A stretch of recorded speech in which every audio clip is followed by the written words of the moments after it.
সাম্প্রতিক সময়ে সোশ্যাল মিডিয়াতে ঘুরে বেড়াচ্ছে একটি ভিডিওতে একটি শিশু বিড়ালের মতো আচরণ করছে, যেটিকে বলা হচ্ছে জলাতঙ্কে আক্রান্ত বিড়াল তাকে কামড় বা আঁচড় দিয়েছে।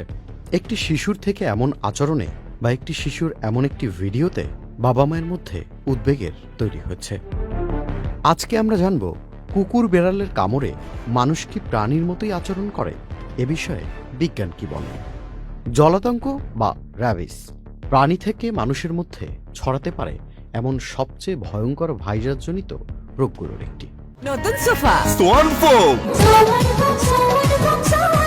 সোয়ান গ্রুপের একটি পণ্য।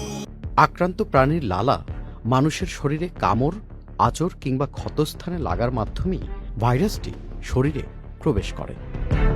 কুকুর মূলত সংক্রমণের প্রধান উৎস হলেও বিড়ালসহ অন্যান্য স্তন্যপায়ী প্রাণীও জলাতঙ্ক ছড়াতে পারে। তবে জলাতঙ্কে আক্রান্ত কুকুর বা বিড়াল মানুষকে কামড়ানোর পর সেই মানুষ কুকুর বা বিড়ালের মতো আচরণ করতে শুরু করে এমন কোনো ধারণা বা বৈজ্ঞানিক ভিত্তি একদমই নেই। ভাইরাসটি মানুষের স্নায়ুতন্ত্রে পৌঁছে মস্তিষ্কে গুরুতর প্রদাহ ও স্নায়বিকে জটিলতা তৈরি করতে পারে।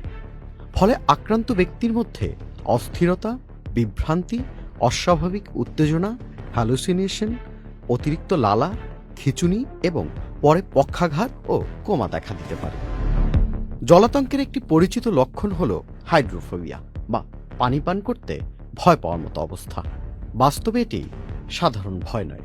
পানি পান বা গিলতে গেলে গলার পেশিতে বেদনাদায়ক অনৈচ্ছিক সংকোচন হতে পারে। একই কারণে বাতাসের ঝাপটাতেও অস্বস্তি বা খিঁচুনি হতে পারে। তবে কুকুর বা বেড়ালের মতো মিউ মিউ বা ঘেউ ঘেউ করা, কুকুর বেড়ালের মতো আচরণ জলাতঙ্কের বৈজ্ঞানিক লক্ষণ নয়।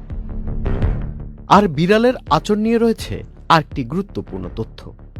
বিড়ালের আচরণের নখে র্যাবিস ভাইরাস থাকে না, তবে আক্রান্ত প্রাণীর লালা, নখ বা থাবায় লেগে থাকলে এবং সেই আচরে চামড়া কেটে গেলে সংক্রমণের ঝুঁকি তৈরি হতে পারে।